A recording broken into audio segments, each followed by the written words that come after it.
자, 지난주에 이어서 계속해서 우리 웨스트민스터 신앙고백서 지금 8장을 계속 이어하고 있죠. 8장이 이제 지난주에 6항의 첫 번째 문장을 좀 봤고 오늘 뒤에 있는 나머지 문장을 이제 보게 되겠습니다.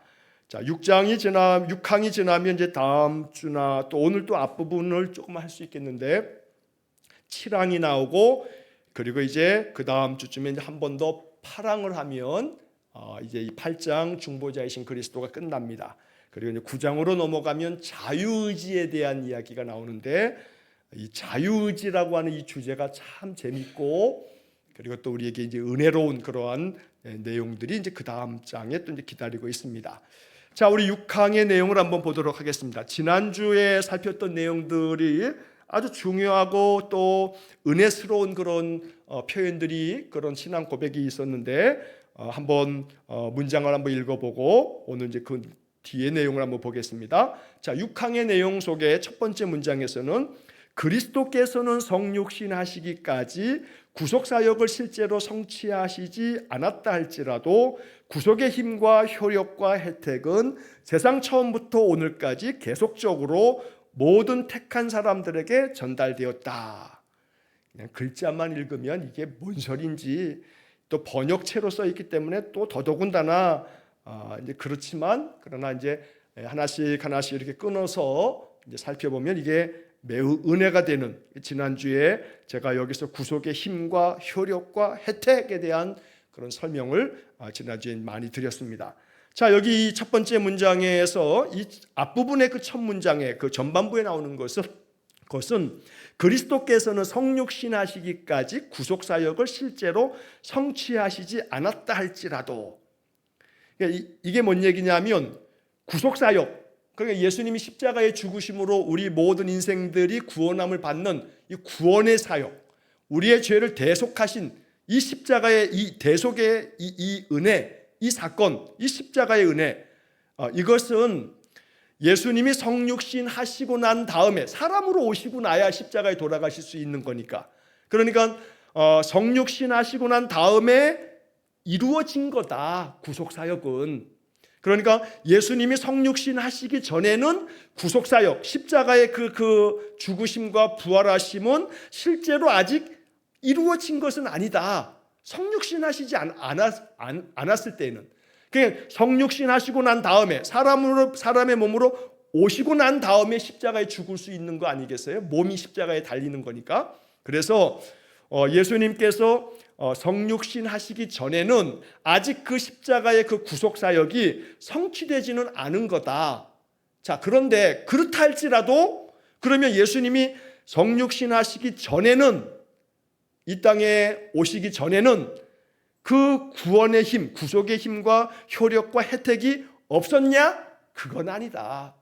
성육신함으로써 구원사역, 십자가 사역이 실제로 성취되어지긴 했지만 그 이전에라도 예수님의 구원의 그 힘과 효력과 혜택은 세상 처음부터 오늘까지 계속적으로 모든 택한 사람들에게 전달됐다는 거예요.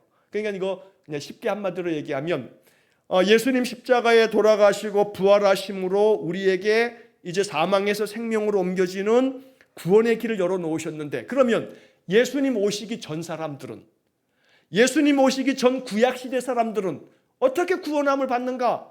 라고 하는 문제에 있어서도 하나님의 구원하심의 그 효력과 혜택은 구약시대에는 구약시대의 그 하나님의 구속의 은혜가 있어서 세상 처음부터 또 신약시대 예수님 성육신 하시고 나서 이 십자가 은혜를 베풀고 난 그 이후에도 그리고 지금 오늘까지도 계속적으로 바로 구원의 힘과 효력과 혜택은 모든 택한 사람들에게 계속 지금까지도 전달되고 있는 거다 하는 얘기를 하는 겁니다. 그래서 결론적으로 이 첫 문장에서 중요한 것은 오늘까지 전달되었다. 지금까지 계속 주님의 그 십자가로 말미암는 그 구속의 힘과 효력과 혜택 이것이 지금도 계속 전달되고 있는 거다라고 하는 얘기를 하고 있는 거고 이제 그 다음에 이제 오늘 보게 될 그 다음 문장에서 이 얘기를 히브리서 13장 8절을 사용하면서 이렇게도 표현하고 있는 겁니다. 자, 두 번째 이제 그 다음에 이어지는 6항의 나머지 문장, 이제 오늘 보게 될 문장을 보면 이와 같은 약속과 모형과 제물 안에서 또는 그것을 통해서 그리스도는 어제나 오늘이나 영원까지 동일하게 뱀의 머리를 상하게 한 여자의 씨로서 또한 세상 처음부터 죽임을 당하신 어린 양으로서 계시되고 알려지셨다. 참말로 그래서 이게 교리가 덜어놓은 이 교리서들이라고 하는 것이 이게 지금 제가 지난번에도 말씀드린 것처럼 우리 교단 헌법의 앞부분에 웨스트민스터 신앙 고백서에 담겨져 있는 그 번역본을 제가 총회 헌법에 붙어 있는 번역본을 지금 제가 사용하고 있는 거거든요. 근데도 이렇게 좀 까탈스러워요. 이 번역을 왜 이렇게 했는가? 좀 의미를 좀 살려서 그 의미가 이해되도록 이렇게 번역하면 좋겠는데 이게 원문을 전해야 되기 때문에 번역 투가 그냥 그대로 나와 있고 또 그것이 1600년대 사람들의 사고 속에서 만들어진 문장이다 보니 오늘 우리가 이해하기 좀 어렵게 느껴지는 부분도 있어요. 자, 앞부분에서 이와 같은 약속과 모형과 제물 안에서 또는 그것을 통해서 그리스도는 어제나 오늘이나 영원까지 동일하다 하고 이제 하나를 끊어봐요. 하나를 끊어서 여기까지만 보는 거예요. 자, 결론적으로 중요한 것은 이제 그 앞의 문장에서도 마찬가지지만 오늘까지 계속적으로 그 주님으로부터 우리에게 주어진 구속의 힘과 효력과 혜택이 계속 전달되고 있다. 그게 히브리서 13장 8절에 나와 있는 것처럼 그리스도는 어제나 오늘이나 영원까지 동일하시다 라고 하는 그런 말씀처럼 예수 그리스도는 2000년 전에 저 팔레스타인 땅에 오셨던 예수님이나 오늘 2024년 이 9월을 살고 있는 우리에게나 예수님은 동일하시다. 근데 어제나 오늘이나 즉 2000년 전이나 오늘 우리 지금 2024년이나 그리고 또 영원까지 앞으로도 세상 사람들이 말하는 지구 종말이 언제일지 모르겠으나 하나님의 그 심판의 때가 이제 끝 아니겠습니까?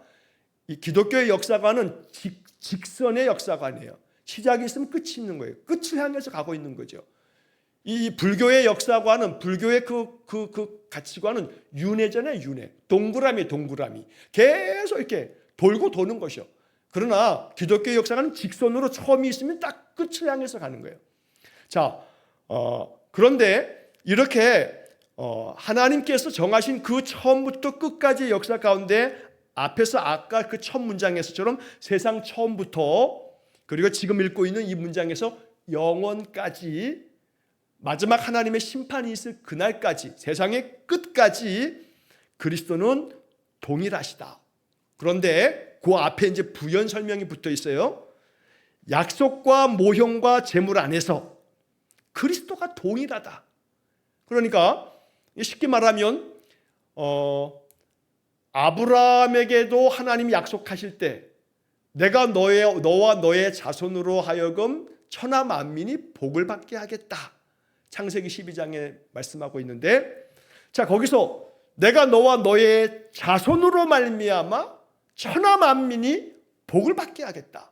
그러면 너와 너의 자손으로 말미암아 그 자손 아브라함의 그 자손으로 말미암아 천하 만민이 복을 받는다 했을 때 그 천하 만민이 복을 받게 만드는 아브라함의 자손이 누구냐면 그게 아브라함에게 약속하신 건데 거기서 약속했던 너와 너의 자손으로 말미암아 천하 만민이 복을 받게 하겠다. 이게 이 창세기에 나오는 이 아브라함에 대한 약속이 마태복음 1장 1절에서 아브라함과 다윗의 자손 예수 그리스도의 세계라. 그러니까 예수님은 아브라함의 자손인데 그 아브라함의 자손이라고 마태복음 1장 1절이 그렇게 딱 시작하면서 이 신약 성경 시작하는 이유는 아브라함의 이 이스라엘의 그 원 조상의 우리의 이 조상의 아버지라고 말하는 믿음의 조상 아브라함에게 약속하신 약속이 그 자손으로 말미암아 천하 만민이 복을 받게 하는 천하 만민을 구원하게 하시는 그의 자손 아브라함의 자손 예수로 말미암아 천하 만민이 복을 받게 하겠다라고 하는 것으로 이어지고 있으니 그 약속이 예수 그리스도를 통해서 성취되어지고 예수 그리스도로 말미암아 앞으로도 영원까지 예수를 믿는 모든 이들이 하나님의 자녀가 되는 권세를 주셨다는 요한복음 1장의 말씀처럼 그렇게 흘러가고 있다는 거예요. 그러니까 약속과라고 하는 게 그거예요. 약속 안에서 그리스도는 어제나 오늘이나 영원까지 동일하게 우리에게 힘과 효력과 혜택을 우리에게 전달해 주신다. 우리에게 베풀어 주신다 라고 말하는 거죠. 그러니까 예수 그리스도께서 그 옛날 아브라함의 시대에도 그 자손을 통해서 천하 만민이 복을 받을 거라고 그때는 예수님이 성육신하여 나타나시지는 않았지만 그러나 하나님께서는 바로 그 성자 하나님이 육신을 입고 이 땅에 오시는데 아브라함의 자손으로 오실 것을 아브라함에게 너와 너의 자손으로 말미암아 천하 만민이 복을 받을 거라는 약속 속에 이미 다 담아두셨다라고 하는 얘기예요. 자, 여기 그 다음에 모형과 재물 안에서, 여기 약속과 모형과 재물 안에서, 이거는 약속 안에서 그리고 모형 안에서 그리고 재물 안에서 이런 거 아니겠어요? 자, 모형이라고 하는 것은 어떤 그 실제가 있는데 그 실제를 닮은 꼴로 만들어 놓는 게 이게 모형이잖아요. 그 모형이라고 하는 이 말이 이제 신학적으로는 구약 성경은 신약 성경의 모형이다. 다른 말로 할 때는 그림자다라고 이렇게 표현을 하죠.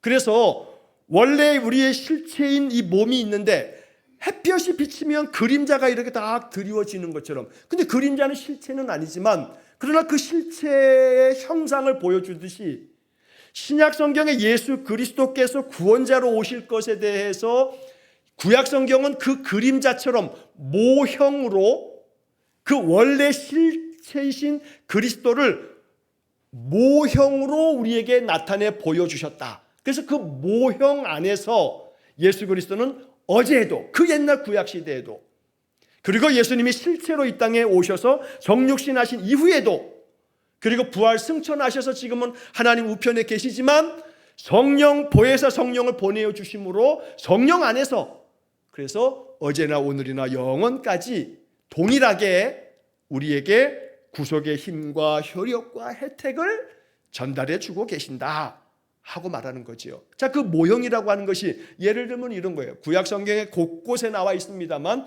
이삭이 아브라함이 독자를 바쳐라, 네 아들 바쳐라. 그러니까 아브라함이 그 성경에는 그런 어떤 아브라함의 속마음까지를 다 담고 있지 않지만 우리가 행간을 읽다 보면 아브라함이 천사가 아닌데 얼마나 마음에 많은 고뇌가 있었겠어요. 그러나 그 아브라함의 고뇌는 그가 믿음의 조상이기에 그 고뇌가 어떤 고뇌인지 우리는 그냥 추정할 뿐이고 상상할 뿐이고 인간이니까 그런 고뇌가 없겠나 싶은 생각을 하는 건데 이 아들을 데리고 이제 하나님 지시하신 산 저 모리안 산으로 가죠. 산으로 이제 올라갑니다. 종들을 너희들은 여기 있으라 하고 나무를 그 아들에게 짊어지게 하고 올라가죠.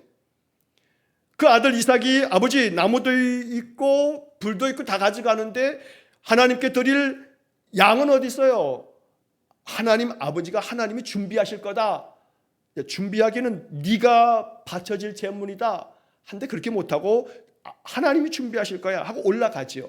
올라가면서 그 번제단을 단을 쌓고 그리고 아들을 결박해서 칼로 내리치려 하는 그 모습이 나무를 짊어지고 올라가는 그 이삭의 모습은 바로 골고다를 십자가 그 나무통을 그 십자가를 지고 올라가는 예수 그리스도의 모형이죠. 모형. 그래서 그 모형을 통해서 구약시대 그 아브라함의 그 시대에도 이미 하나님께서 나무를 지고 모리아 산을 올라가는 그 모습은 장차 그리스도께서 십자가를 지고 골고다를 오르실 것에 대한 모형으로 우리에게 보여주신 거다.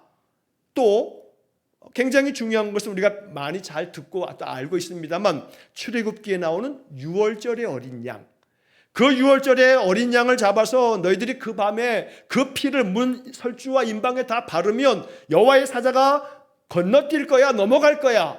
너희들의 장자는 생명을 얻을 거야. 이 유월절의 어린 양, 예수님이 십자가에 달려 돌아가신 그때가 유월절이거든요. 그래서 예수님은 요한복음 1장에 세례 요한이 예수님께서 자기에게 오시는 것을 보고 세상 죄를 지고 가는 하나님의 어린 양이로다 라고 말하기도 했던 것처럼, 예수님께서 십자가의 대속의 제물로 죽으시는 그 예수의 피가 마지막 그 최후의 만찬 자리에서 말씀하신 것처럼 잔을 따라주시고, 이 잔은 너희를 위한 내 피 곧 언약의 피다. 이런 것들은 결국 어린 양이 유월절에 대속의 피 흘림으로, 그 피로 말미암아 이스라엘 백성들이 출애굽의 마지막 10번째 재앙에서 생명을 건지고 구원함을 얻은 것처럼, 그리고 출애굽의 은혜를 얻은 것처럼, 그 유월절에 다시 예수님께서 십자가에 죽으심으로 예수의 피 흘리심으로 피 흘림이 없은즉 사함이 없다 하는 히브리서 9장의 말씀처럼 우리에게 죄사함의 은혜로 하나님 자녀되는 영광을 얻게 되죠. 그러니까 이 출애굽기의 이 유월절의 어린 양은 예수님께서 유월절에 십자가에 피 흘리심으로 바로 그 어린 양의 피는 예수의 피 흘리심을 이야기하는 모형이다, 그런 거예요. 그러니까 구약 시대에도 구약 성경에 나타나는 많은 모형들, 제가 이 한 두어 가지만 얘기했습니다만, 그런 모형들을 통해서, 그리고 예수님이 성육신하여 오시고 나서는 예수님이 직접 이제 실체로서, 본질로서 예수님이 그 모형이 아닌 실체이신 성자 하나님이 우리에게 구원의 은혜를 베풀어 주심으로 우리는 구원의 힘과 효력과 혜택을 지금도 누리는 거다, 영원토록 누리게 될 거다 하고 말씀하고 있습니다. 재물 안에서라고 하는 것도 마찬가지예요. 재물, 예수님께서 당신을 세상을 위한 화목제물로 자기 자신을 내어드리는 거죠. 그래서 요한 사도는 요한일서 2장 2절에서 그는 우리 죄를 위한 화목제물이니 우리만 위할 뿐 아니요 온 세상의 죄를 위하심이라. 우리 그 6항에 나와 있는 참고 구절 중에 요한일서 2장 2절이 안 써 있어요. 요한일서 2장 2절을 옆에다가 여러분 주보나 또 노트에다가 이 지금 웨스트민스터 신앙고백서를 다 주보에 실린 것을 노트에다가 다 이렇게 옮겨 쓰시는 분들이 계신데, 그 옆에 쓰신데 옆에다가 요한일서 2장 2절, 이것도 좀 메모를 좀 해놓으시면 좋겠어요. 이게 요한일서 2장 2절이 매우 중요한 구절이에요. 이건 나중에 복음을 전할 때도 또 믿음의 사람들에게도 믿음을 권면하기 위해서 말할 때도 꼭 기억해야 할 중요한 말씀이에요. 요한일서 2장 2절. 그는, 예수님은 우리 죄를 위한 화목제물이니, 우리를 위해서 대신 제물이 되신 거예요. 죄를 지었으면 죄 지은 사람이 형벌을 받아야 되는데 그 형벌 받을 사람이 자기가 죽을 수 없으니까 희생 제물을, 뭐 소나 양이나 염소나 비둘기나 뭐 어떤 제물들을 대신, 나를 대신해서 네가 죽는 거야. 그래서 그 제물에다가 안수까지 하잖아요. 제사장이 제물에다 안수까지 해. 그래서 그 제물이 나를 대신해서 내 죄를 담당해서 희생을 당하는 거죠. 그 제물, 그는 우리 죄를 위한 화목 제물이니 우리만 위할 뿐 아니요. 그 다음이 중요한 거예요. 마지막이 온 세상의 죄를 위하심이라. 우리만 위할 뿐 아니요. 사도 요한이 이걸 썼으니까 사도 요한이 썼던 그 시대에 우리만 위하는 게 아니고, 예수님이 화목제물 된 것은 우리만 위할 뿐 아니요 온 세상의 죄를 위하심이라. 이것 때문에 예수님의 십자가의 죽으심은 그 신약시대 예수님 당시에만이 아니고 오늘까지 우리에게도 온 세상의 죄를 위하심이기 때문에, 그 온 세상은 시간적으로 그 시대, 그 2000년 전에 한정되어 있는 게 아니라 이 온 세상은 시간적이고 공간적이고 이 모든 걸 떠난 온 세상 모든 만물의 인생들을 예수님이 화목제물로 우리의 죄를 위해서 제물 되셨다. 그래서 이렇게 약속과 모형과 제물 안에서, 그리고 그것을 통해서, 이게 조금 안에서 통해서, 요게 조금 왜 이런 말을 썼을까 싶은데, 요거는 제가 나중에 좀 더 좋은 문장이 나왔을 때 이거 나중에 한번 설명을 해드릴게요. 예수 안에서, 예수를 통해서, 같은 말이죠. 같은 말인데 예수 안에서와 예수를 통해서가 갖는 미묘한 그런 어떤 이걸 통해서 얘기하려고 하는 바가 있는데, 이게 조금 더 어떤 그 문장이나 예가 좀 편할 때 제가 말씀드리는 게 좋을 것 같아서 요 뒤에서 제가 한번 말씀드릴 기회가 있을 겁니다. 다만 한 가지, 여기서는 바로 이 약속과 모형과 제물 안에서 또는 그것을 통해서라고 하는 거, 안에서 통해서, 요렇게 이 문장을 이렇게 웨스트민스터 신앙고백서를 썼던 그 당시 신학자들이 이걸 구분해서 쓴 이유가 뭘까? 한번 여러분들이 생각을 해보면서 요건 제가 그 다음 나중으로 좀 미뤄두겠습니다. 자, 그래서 그리스도는 어제나 오늘이나 영원까지 동일하시다. 그래서 그 다음에 이제 마지막 문장에서 뱀의 머리를 상하게 한 여자의 씨로서, 또한 세상 처음부터 죽임을 당하신 어린 양으로서 계시되고 알려지셨다.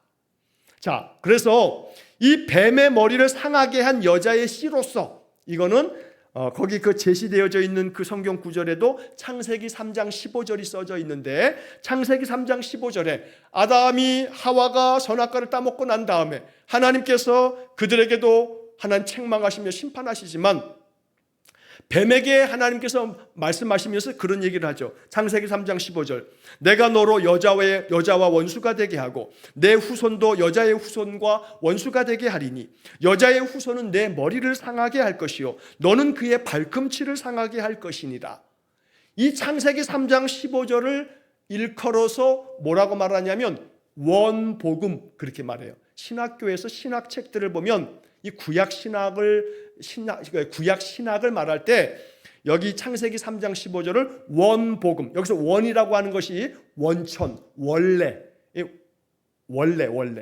가장 오리지널, 그 원을 쓰는 거예요. 그래서 근원이 되는, 뿌리가 되는, 그래서 원복음 이렇게 부른단 말이에요, 이 창세기 3장 15절을.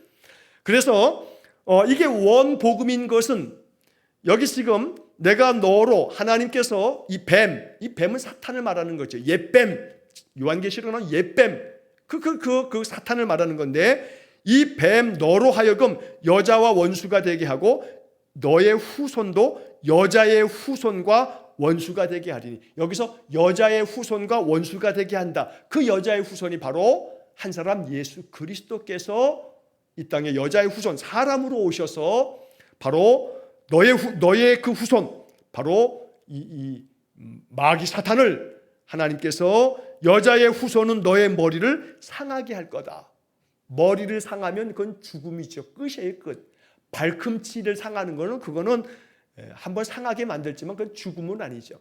머리를 상하게 하는 것과 발꿈치를 상하게 한다라고 하는 어떤 은유적인 표현을 통해서 뭘 얘기하는 거냐면, 여자의 후손 예수 그리스도께서 바로 뱀의 머리를 상하게 함으로 이 뱀 사탄을 하나님께서 예수 그리스도를 통해서 진멸하실 것이다. 그래서 요한일서 3장 8절, 예수 그리스도께서 오신 것은 이 마귀의 일을 멸하려 하심이니라 라고 요한일서 3장 8절이 말씀하고 있거든요.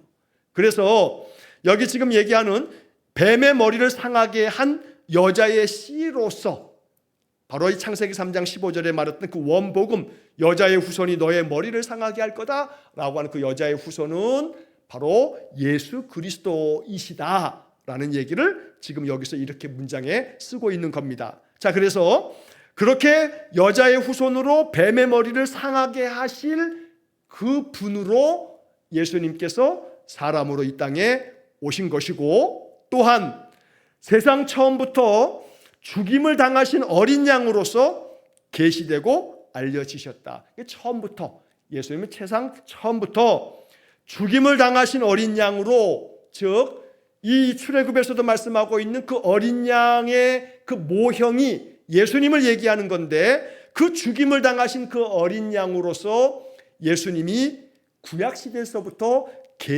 계시라고 하는 게요, 이 보자기를 덮어놨다가 이 덮어놓은 보자기를 이렇게 들추어내는 거예요. 들추어내는 거, 감추어져 있는 것을 들추어낸다라고 하는 것이 계시라고 하는 말의 그 뜻이거든요.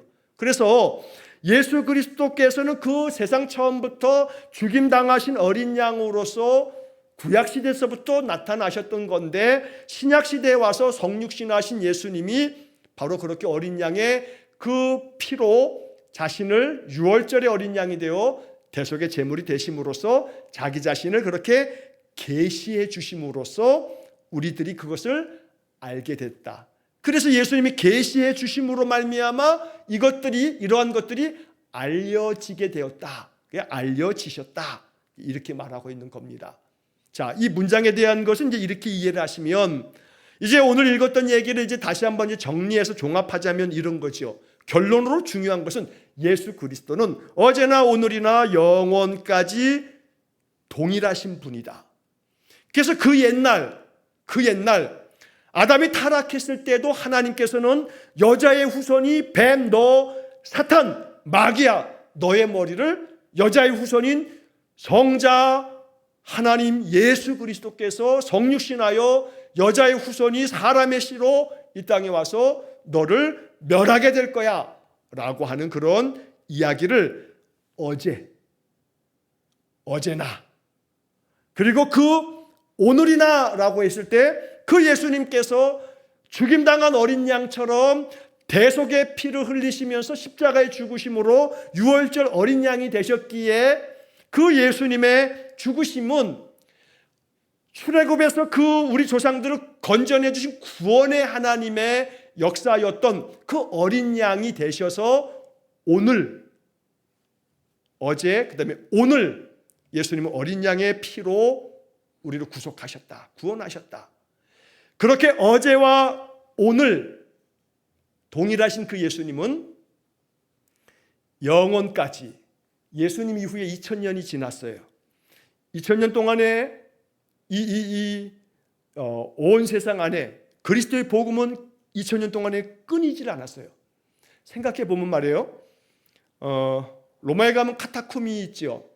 성지를 가게 되면 로마를 가게 되면 이제 카타쿰을 꼭 한 번씩 이제 이렇게 성지 순례로 로마를 코스가 들어가면 카타쿰을 가게 되기도 하고 이제 그렇게 되는데 카타쿰에 이제 가게 되면 실제로 구석에 들어가면 거기에 이제 그 굴 속에 이제 그들이 살았던 그 굴의 모습들이 이렇게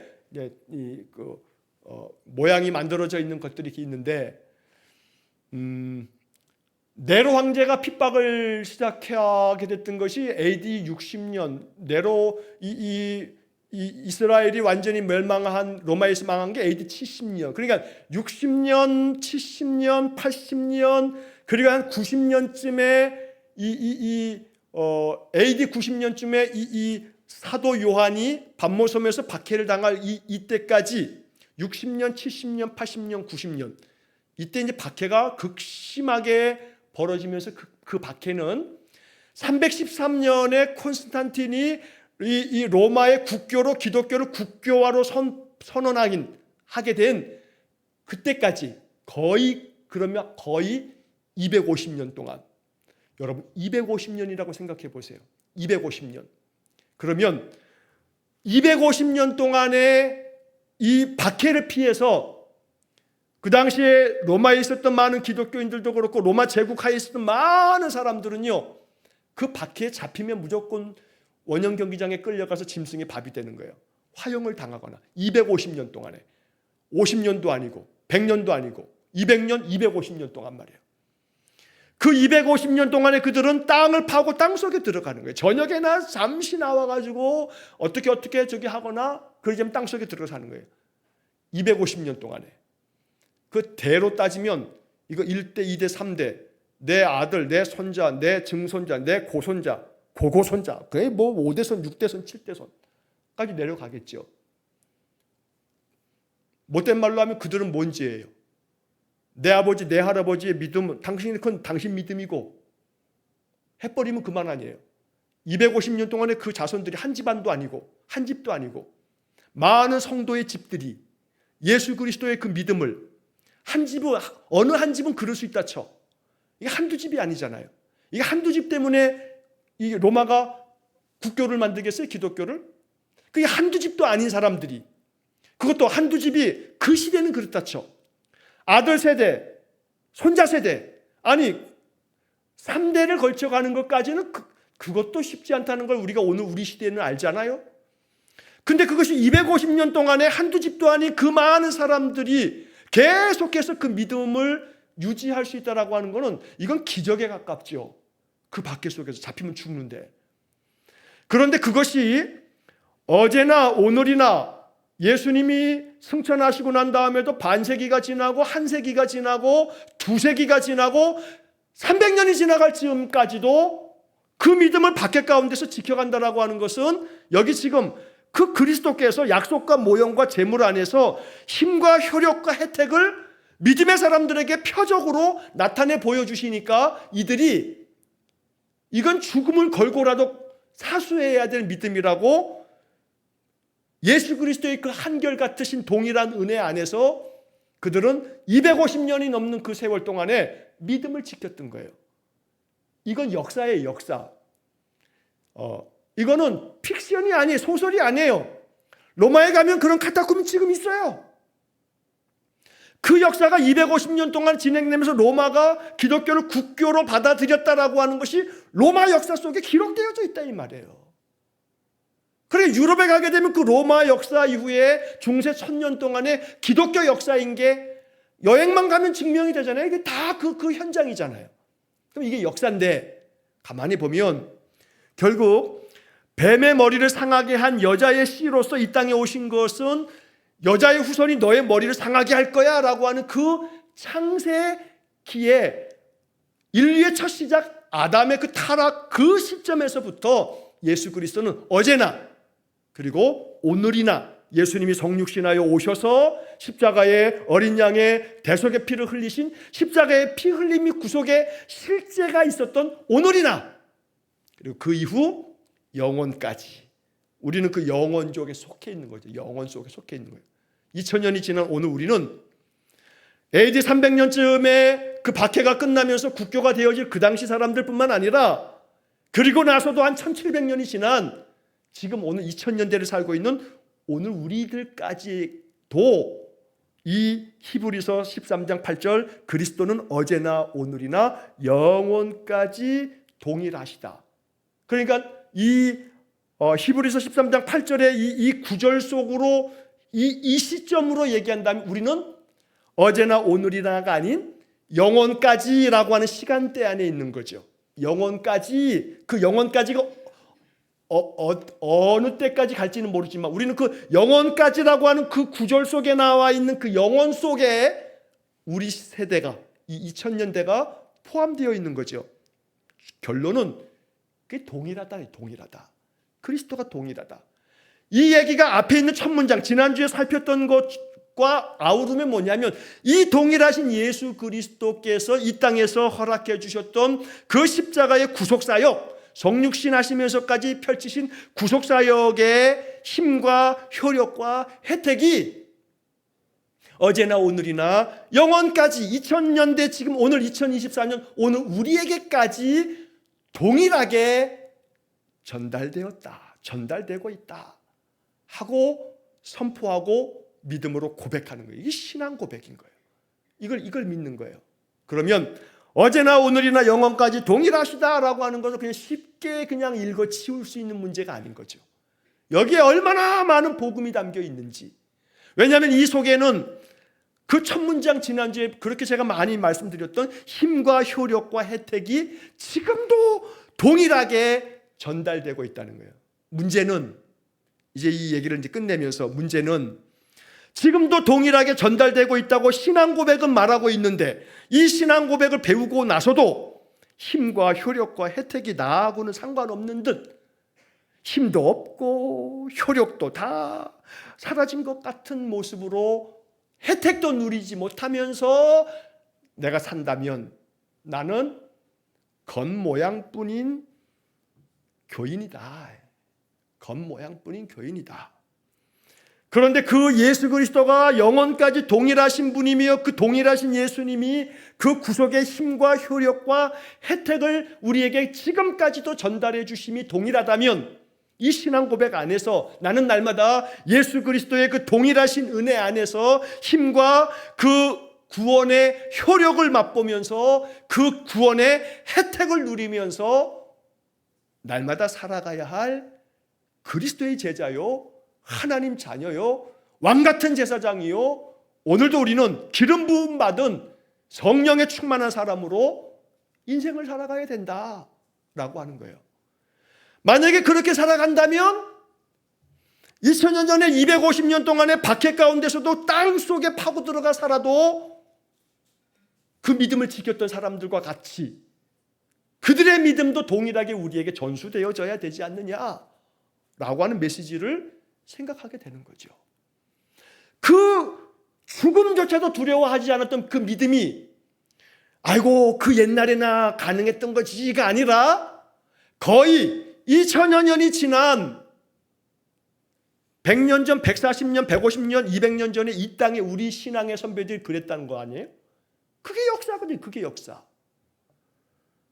150년 전에 이 땅에 선교사들이 들어왔을 때 우리 신앙의 선배들이 그랬던 거거든요. 가톨릭으로 치자면 200년 전, 250년 전에 그들은 그냥 저 한강에 가게 되면, 저 망원동에 가게 되면 그때 그 순교터에 순교 기념비들이 서 있잖아요. 지금 어마어마하게 예수 때문에 죽었단 말이에요. 예수 때문에. 나 예수 안 믿는다 하면 될 것을.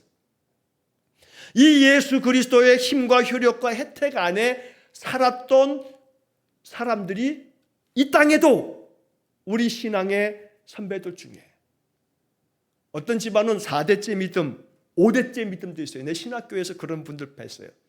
그분들의 그 선조들은요, 정말로 초기 한국교회 1900년대에서부터 예수 믿었던 그 집안의 그 후손이 신학교에 와서 목사 되겠다고 그런 사람도 제가 본 적이 있거든요. 그건 그 증거거든요. 증거. 그러니까 로마에만 있었던 게 아니고 예수 그리스도의 그 구원의 힘과 효력과 혜택에 감동된 사람들이 150년, 200년 전에 이 땅에도 있었다 이 말이에요. 그 믿음 지키며 살았던 사람들이.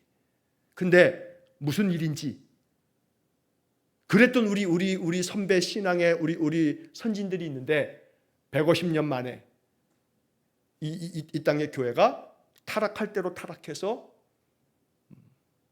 완전히 그냥 이 세속화돼서 교회의 타락이 이루 말할 수가 없는 시대가 돼버렸죠. 부끄러운 얘기지만 뭐 제가 지난번에도 한번 말씀드렸지만 9월달이 이제 우리 그 개신교회 교단마다 총회가 있는 게 9월달이에요. 모든 교단마다 다 총회가 다 대부분 다 9월달에 있어요. 우리 교단도 이제 총회를 하게 되는데 우리 교단의 지금 총회장이 이건 뭐 그래서 이 총회장이 뭐 뉴스에도 막 나올 만큼 그래서 스캔들 때문에 그래서 지금 이 총회장이 총회를 인도하지 못할 판이 돼버렸어요. 총회 장소에 총회장이 오겠다면 총회원들도 보이콧하겠다 막 그러면서 총회가 많이 시끌시끌해요. 총회장에도 못 가. 이 총회장이 자기 다음 총회장한테 넘겨주고 그래야 돼. 총회 석상에서 이임 인사도 하고 그래야 되는데 그것도 못해. 대한예수교 장로의 통합 측이 말이에요. 아주 쑥대밭이 된 올 한 해였어요. 이 교회가 이 정도로 우리 교단의 가장 어른이라고 말하는 우리 교단의 총회장조차도 스캔들로 인해서 완전히 무너져 내렸어요. 이게 오늘 우리 시대의 교회 모습이 돼버렸어요. 이루 말할 수 없는 이 교회의 타락. 자, 그런 점에서 오늘 우리는 이 예수 그리스도의 어제나 오늘이나 영원까지 동일하신 그 그리스도의 힘과 효력과 혜택 안에서 순교도 마다치 않았던 신앙의 선진들이 그 시대마다 있었는데 그 시대마다 있었기도 했지만 완전히 무너지고 타락한 시대들도 있었던 거거든요. 안타까운 것은 우리가 살고 있는 이 시대가 그렇게 타락하는 시대로 지금 변질되어져 가고 있다라고 하는 게 너무나 가슴 아픈 일이에요.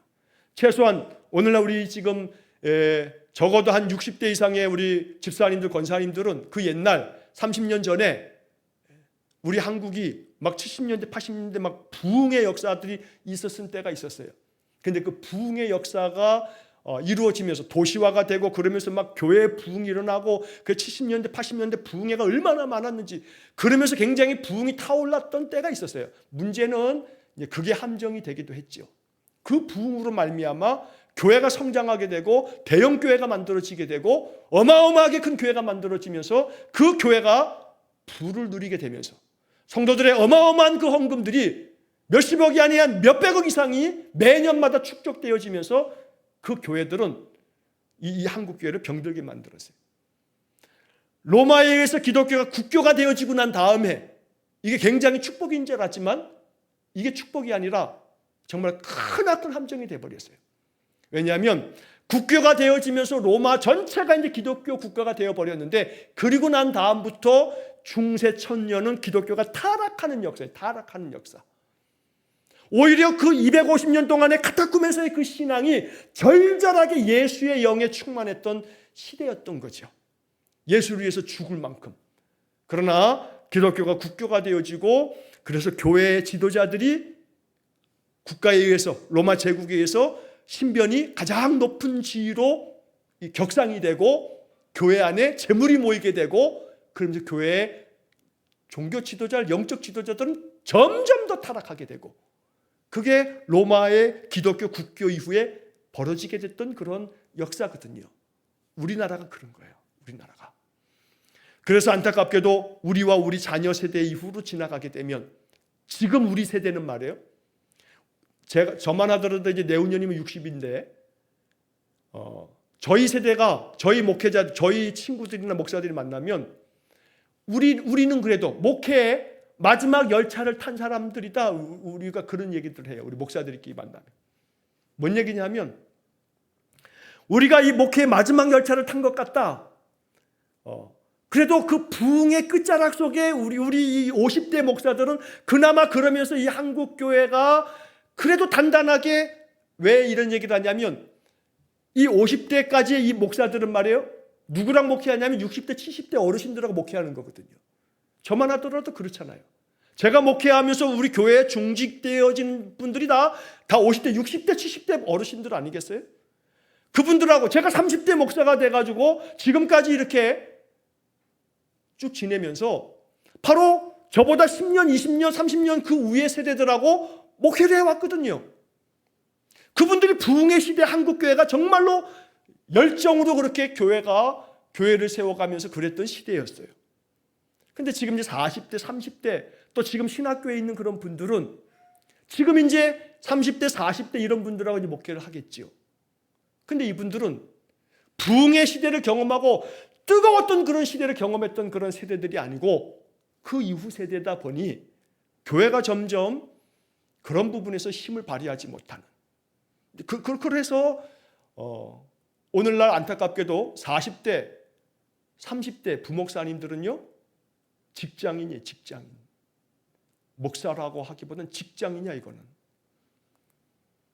9-6 9시 출근 6시 퇴근. 6시 퇴근 이후에는 전화도 안 받아. 업무폰하고 개인폰을 따로 갖고 다녀.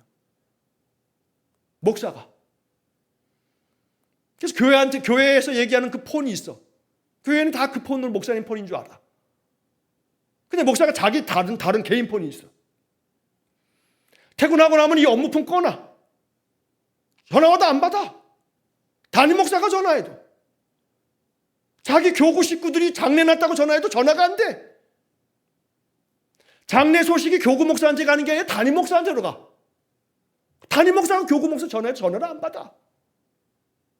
일부의 교회 목회자들의 이야기겠습니다만 아직은 일부지만 말이에요.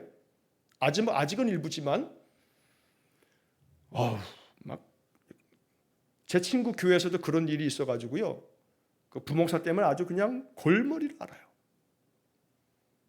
그래서 정말 예수 그리스도는 어제나 오늘이나 영원까지 동일하게 그 예수 그리스도의 피로 교회가 세워졌지만 교회가 죄송하게도 목회자들서부터 이 지경으로 돌아가고 있으니 이거 어찌하면 좋아요? 어찌하면 좋아요? 우리의 마음에 솔직한 마음으로요. 여러분 제가 이제 이런 얘기를 하다 보니까 이제 얘기 이렇게 나오게 되는데 요 말씀만 하고 이제 마칠게요. 아직 시간은 많이 남아 있긴 합니다만 뭐 10년이 뭐 그렇게 뭐 긴 세월이에요. 한 13년, 우리 총회법으로 하면은 만 70이 되는 해 연말이니까 13년, 14년 이러면 저도 이제 은퇴인데 닥쳐서 준비해야겠어요? 제 마음속에 이제 한 5, 6년, 6, 7년 지나고 나면 마음속에 이제 이제 한 4, 5년 앞두고는 후임 목사에 대한 고민을 무지하게 할 것 같아요. 작은 교회이지만 우리가 건강한 교회거든요. 크다고 다가 안 해요. 여기 일산에도 큰 교회들 몇 개들 있는데 지금 아주 큰일 났어요. 무너질 판이에요. 무너질 판. 교회가 무너질 판이에요. 작아도 이 교회를 건강하게, 이 교회가 더 탄탄하게 지속되어져 가려면 건강한 목회자들이 준비가 되어져야 되는데, 이 건강한 목회자들에 대한 두려운 마음이 있어요. 두려운 마음이. 자, 목회자들의 이야기는 우리가 해결할 문제니까 우리 성도님들은 어제나 오늘이나 영원까지 동일하신 그 예수 그리스도의 은혜가, 그 힘과 효력과 혜택이 동일하게 우리 안에 역사되도록, 목회자들도 그런데 우리는 별 수 있겠어요? 라고 말하지 말고, 왜냐하면 목회자들이 그랬던 시대에도 그렇게 카타콤에 250년을 견딘 사람들은 교회의 영적 지도자들, 소위 말해 교부들이 아니라 신자들이었던 거고, 순교했던 자들은 선교사나 신학교를 마친 그런 목사들이 아닌 집사여 장로들이었던 거거든요.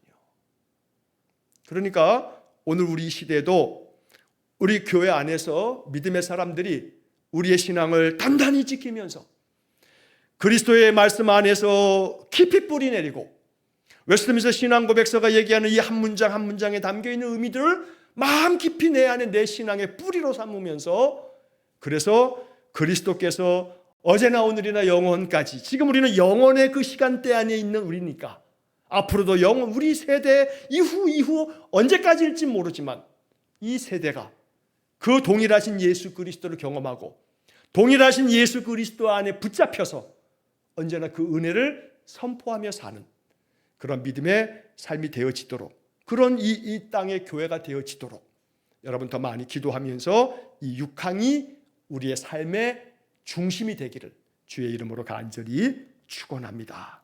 기도하겠습니다.